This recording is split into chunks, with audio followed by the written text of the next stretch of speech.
supérieure, d'autres vêtements élevés et précieux sont présentés devant elle, faits par des préceptes liés au souhait et à l'intention du cœur, à l'étude et à la prière. Car lorsque ce souhait s'élève, il est utilisé comme une couronne, et une partie de celle-ci reste pour cette personne, et est transformée en vêtements de lumière pour que l'âme les porte lors de son ascension. Et bien qu'il ait été dit que les vêtements de l'âme dans le jardin inférieur d'Éden dépendent des actes, comme il l'a été mentionné auparavant, néanmoins, ceux qui montrent haut forme âme dépendent du seul désir de l'esprit, comme nous l'avons dit, d'être parmi les anges, qui sont des esprits saints. C'est la clarification de la question, et le saint luminaire, Rabbi Shimon, l'a appris ainsi d'Elijah, que les vêtements inférieurs du jardin d'Éden terrestre sont liés aux actes et que les vêtements supérieurs sont liés à l'intention et au désir de l'esprit qui est dans le cœur. 310. Il est écrit, et un fleuve sortit d'Éden pour arroser le jardin. Béréchit 2h10. Ce verset a été expliqué, mais il est certain qu'un fleuve sort d'Éden, plaisir, du jardin inférieur, le jardin inférieur d'Éden. Il faut connaître ce fleuve qui coule du jardin inférieur, son emplacement et sa source. Il répond, il n'y a pas de question quant à son emplacement, car il se trouve en Éden, de la même manière que le fleuve qui s'écoule de l'Éden. D'Atsilu, qui est Shoma d'Atsilu. Mais l'Éden est un très haut mystère et la permission n'a pas été donnée à l'œil de l'esprit d'avoir un pouvoir sur lui. Le secret de la question est que si ce lieu, nommé Éden, qui est Shoma dans les firmes du jardin inférieur d'Éden, était divulgué et révélé en bas, alors ce lieu du Saint Éden supérieur devrait être divulgué et connu. Mais pour garder le secret de l'honneur de l'Éden supérieur sacré, qui est Shoma d'Atsilu, qui ne doit pas être révélé, l'Éden inférieur aussi est caché et dissimulé, qui est Shoma dans les ferments du jardin inférieur d'Éden, d'où émane la rivière dans le jardin d'Éden. C'est pourquoi cet Éden n'est pas révélé, même aux âmes qui se trouvent dans le jardin d'Éden. 311. Comme cette rivière, Bina, Tiferet et Malkout, part et s'écoule hors de l'Éden, qui est Shoma au sommet de l'Ari-Campine, pour arroser le jardin supérieur, Malkout d'Atsilu, une lumière sort de la porte centrale des firmaments du jardin, divisée entre les 4 ouvertures des 4 directions, où sont écrites les lettres mêmes, Jimel, Ref, N. Cette lumière, divisée en 4 lumières et 4 lettres scintillantes, sort de l'Éden, où brille le point supérieur, qui se réfère à Shoma, l'aspect du point le plus haut, des firmaments du jardin terreux d'Éden. 312. Ce point supérieur brille et fait briller l'Éden. Personne n'est capable de voir et de comprendre ce point, seulement la lumière qui s'en répand par la porte au moyen des dites firmaments. Les justes du jardin d'Éden s'inclinent devant la lumière, comme nous l'avons appris. Et ce point inférieur, Malkout dans le jardin d'Éden, et le jardin vers l'Éden céleste, le point supérieur, Shoma, où il n'est pas possible de connaître et de voir. 313. C'est à cela que fait référence le verset « Aucun œil n'a jamais vu cet Elohim ». À part toi Yeshaïa 64 2.3. Ce nom, Elohim, est expliqué, Elohim, à côté de toi est le point sacré inférieur, Malkout d'Atsilu nommé Elohim, qui connaît l'Éden inférieur dans le jardin terrestre d'Éden, caché dans le jardin, qui n'est connu par personne d'autre, sauf Malkout d'Atsilu. B. Elohim, en dehors de toi est l'Éden supérieur, avant tout, le secret du monde à venir, c'est Shoma d'Atsilu nommé Éden supérieur, quand il est révélé dans Bina d'Atsilu par le nom le monde à venir, appelé Elohim. Il connaît le point inférieur Malkout d'Atsilu, par l'intermédiaire d'un certain juste qui en sort, le fleuve qui l'arrose, à savoir, le fleuve qui sortira d'Éden, qui est Yesod, dit juste. Personne d'autre que lui ne la connaît, comme il est écrit, Elohim, à côté de toi, qui est relié en haut jusqu'à la lumière sans fin. 314. Ce fleuve, qui sort de l'Éden du jardin d'Éden inférieur, est un mystère enfermé pour les sages, basé sur le sens secret du verset et satisfait ton âme dans la sécheresse. Tsaktsasho, Yeshaïa 58 2.11. Cette explication s'applique à la fois en haut et en bas. Lorsque l'âme quitte les ténèbres de ce monde, elle aspire à voir la lumière du monde supérieur, comme un homme dans sa soif qui désire boire de l'eau. Ainsi, chacun est assoiffé, comme il est dit, desséché, Tsiché, par la soif Yeshaïa 5h13, de même. Tsaktsasho signifie soif de lumière, car il a soif de la clarté, Tsachu, des lumières du jardin, des firmaments et des chambres du jardin. 315. Dans le fleuve qui sort de l'Éden siègent toutes les âmes revêtues de vêtements précieux. Sans ces vêtements, elles ne seraient pas capables de supporter les lumières. Maintenant, elles sont assises et étanchent leur soif dans la clarté, car elles sont capables de la supporter. Cette rivière modifie les âmes afin qu'elles puissent être soutenues par la luminosité et en profiter. Les âmes sont modifiées par elle et fixées par elle. 316. De même que le haut fleuve, Ilzod Zahir Rampin, laisse sortir les âmes et qu'elles s'envolent de là vers le jardin, Malkout d'Atsilu, de même le fleuve inférieur dans le jardin terrestre prépare les âmes pour qu'elles soient amendées et s'installent dans la clarté, comme dans ce monde extérieur, où les âmes sont installées et brillent dans l'odeur de l'eau. Car au début, elles sont sorties de cette façon, comme il a été dès lors donné. Et puisque les âmes sont préparées dans le fleuve qui sort de l'Éden, elles peuvent s'installer dans la clarté supérieure, et monter plus haut par la porte au milieu du firmament et la colonne qui se tient au milieu du jardin, comme cela a été expliqué. C'est ainsi qu'est expliqué le verset et satisfont. Tsaktsasho, li. Courant d'air, aussi clarté, au-dessus et au-dessous. La clarté au-dessus est maintenant expliquée. La luminosité dessous et la lumière du jardin, les firmaments et les chambres comme cela a été dit. Les deux sont formés par la rivière qui sort de l'Éden. 317. Les âmes des justes montent par le pilier au milieu du jardin, par la porte du firmament du jardin d'Éden. Autour du pilier, il y a un nuage et de la fumée. Et la lumière Yeshaïa 4:2.5. C'est le secret du verset Hachem créera sur toute habitation de la montagne de Sion et sur ses assemblées, un nuage et une fumée le jour, et la lumière. Et bien que ce verset a déjà été expliqué, le nuage et la fumée étaient à l'extérieur et la lumière brillante à l'intérieur, afin de couvrir ceux qui montent, afin qu'ils ne soient pas vus par ceux qui restent en bas.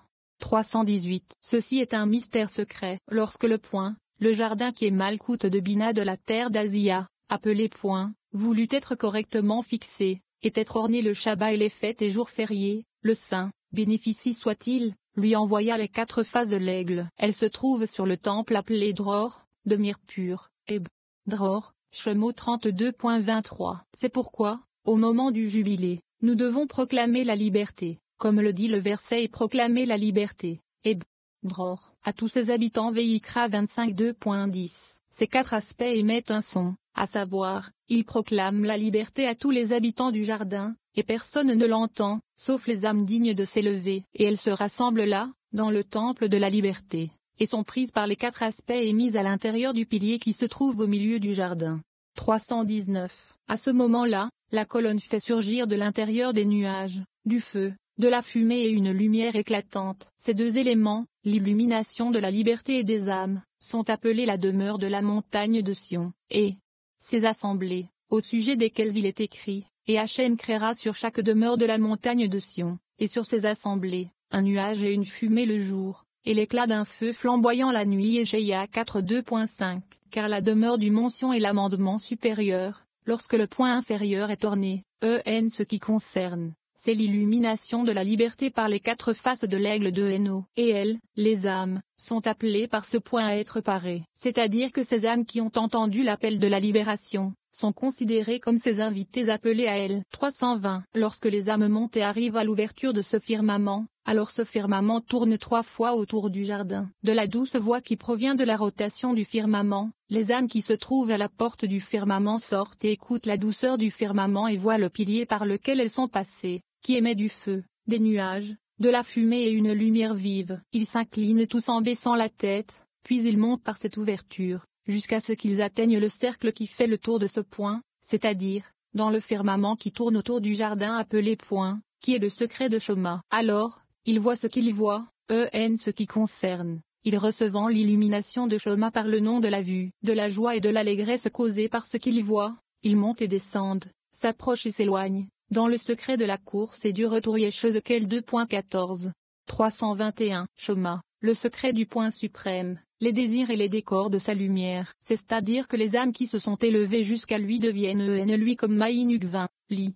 Au féminine. Alors un juste surnaturel est revêtu de jalousie. Ilzod du monde de Yetzira, considère la lumière et la beauté de ce point et de ses établissements, le saisit et le fait monter vers lui à Yetzira, et la lumière brille dans la lumière. Ce qui concerne la lumière de Tchassadim dans Ilzod brille dans la lumière de Shoma dans le point et ils deviennent un, c'est-à-dire qu'ils s'unissent. Toutes les légions du ciel s'ouvrent et disent à ce moment-là, heureux les justes qui observent la Torah, heureux de vous occuper de la Torah, car la joie de votre maître est en vous, vous qui ornez la couronne de votre maître, car c'est eux qui ont provoqué cette unité. 322. Lorsque la lumière brille dans la lumière, à savoir, la lumière de Chassadim dans la lumière de Shoma, les deux lumières deviennent une et illuminent. Alors les couleurs, les lumières de l'unité, descendent et observent afin de prendre plaisir dans les justes, qui ont été éclairés comme des eaux féminines, comme mentionné, et les préparent à être ornés au-dessus. À ce sujet, le verset dit: aucun œil n'a jamais vu qu'Élohim, à part toi, fera une telle chose pour celui qui l'attend. Yeshaïa 64 2.3. 323. Rabbi Shimon a ouvert la discussion et a dit: il est écrit, et au-dessus des têtes des créatures vivantes, il y avait la ressemblance d'un firmament, comme la couleur de la glace terrible, étendue au-dessus de leur tête. Ézéchiel 2.22. Cette écriture a déjà été expliquée, mais il y a firmament et firmament. Le firmament en bas repose sur 4 créatures vivantes, les 4 créations vivantes dans le Malkout, le secret de Michaël, Gabriel, Raphaël et Nuriel. De là, ce firmament s'étend et prend une forme féminine, Malkout, à l'arrière du mal, Zahir Ampin. C'est le sens profond du verset et vous verrez mon dos Shemot 33 2.23, signifiant que Malkout est au dos de Zahir Ampin, comme il est écrit, tu m'as formé derrière et devant Tehillim 139 2.5, ce qui signifie que Zahir Ampin est devant et que Malkout est derrière. Il est également écrit, il prit une de ses côtes Bereshit 2h21, ce qui fait allusion à Zahir Ampin et à Malkout, qui avaient une double face, à l'avant et à l'arrière, et qui ont ensuite été sciés, ce à quoi le verset mentionné fait allusion. 324. Le firmament ci-dessus repose sur les créatures vivantes célestes, Z, Mura et Tiferet de Zahir Ampin. De là, à partir de ce firmament, s'étend et prévaut une forme masculine, qui est un secret plus élevé au-dessus de la femelle. Ceci se réfère à Zahir Ampin. Ces deux firmaments sont appelés, l'un, fin du ciel et l'autre de la fin du ciel, comme il est écrit, de l'extrémité du ciel à l'extrémité du ciel de Varim 4h32. Les têtes des créatures vivantes inférieures dans le Malkout font référence aux 4 créatures vivantes, qui sont des lumières suprêmes sur les 4 lettres gravées sur les 4 portes dans le jardin d'Éden. Et ces 4 créatures vivantes sont le secret des anges sus-mentionnés. 325. Et bien que nous ayons dit que l'Éden inférieur est sur la terre, et que le jardin recuit de l'Éden inférieur, vous dites que le jardin recuit des 4 créatures vivantes. Il répond, tout est un très haut mystère, comme nous l'avons appris. Pour le 10 points, Malkout de l'Atsilu, comme il a une partie en haut, dans l'Atsilu, ainsi il a une partie en bas sur la terre, à savoir, comme il est la dixime partie de l'Atsilu, aussi il est la dixime partie de la terre, c'est, le jardin. Le jardin inférieur fait partie du point sur la terre, et il est enchanté par les esprits des justes sur la terre, prenant plaisir de tous côtés, en haut et en bas. En haut, il jouit du juste, Yesod Zahir Ampin, et en bas, du fruit du juste, les âmes des gens justes nés d'Yesod Zahir Ampin. Le seul plaisir supérieur ou inférieur causé à Malkout est celui des justes, car son fruit est aussi considéré comme le juste tel qu'il est, et donc comme le Malkout supérieur chevauche les 4 créatures vivantes. Ainsi le Malkout inférieur, le jardin, reçoit des 4 créatures vivantes comme dit, et le jardin est tiré de ce point appelé Éden, c'est aussi comme Malkout supérieur, car elle est discernée comme la Shoma inférieure parce qu'elle est tirée de l'Éden supérieur. De même, le jardin, qui est la Malkout inférieure, est tiré de l'Éden inférieur, d'une manière telle qu'il reçoit des deux. Cependant, les 4 créatures vivantes proviennent de la Malkout elle-même, tandis que l'Éden est la lumière supérieure attirée vers la Malkout, au-dessus et au-dessous. 326. Les têtes de la créature vivante sont les 4 visages. L'une est un lion, comme il est dit, la face d'un lion sur le côté droit Ézéchiel 2.10, qui est Jded, ainsi que Michaël. L'un est un bœuf, comme il est écrit, la face d'un bœuf sur le côté gauche, qui est Vura, c'est-à-dire Gabriel. L'un est un aigle, comme il est écrit, les 4 autres avaient aussi la face d'un aigle, c'est Tiferet, nommé Raphaël. L'homme les englobe tous, comme il est dit, et la ressemblance de leur visage était celle d'un homme ibidem, qui est Malkout recevant de tous, nommé Nuriel. D'un autre point de vue, Michaël est de droite, lion, Gabriel de gauche, bœuf, Uriel au milieu, Tiferet, Raphaël est le visage d'un homme. Ce sont les 4 têtes des êtres vivants qui portent le trône sacré, Malkout, et transpirent à cause de la charge. La sueur, à cause de la charge qu'ils portent, devient la rivière d'Inur, lit de feu, comme il est écrit, un torrent de feu sortait et s'échappait de devant lui, 1000 milliers le servaient. Daniel 7h10.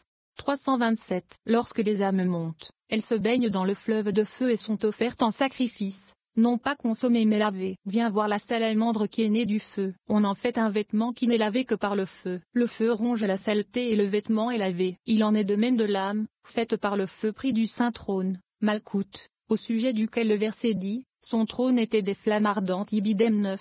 Lorsque le moment est venu pour l'âme d'être lavée de la souillure, elle passe par le feu et est lavée, le feu consumant toute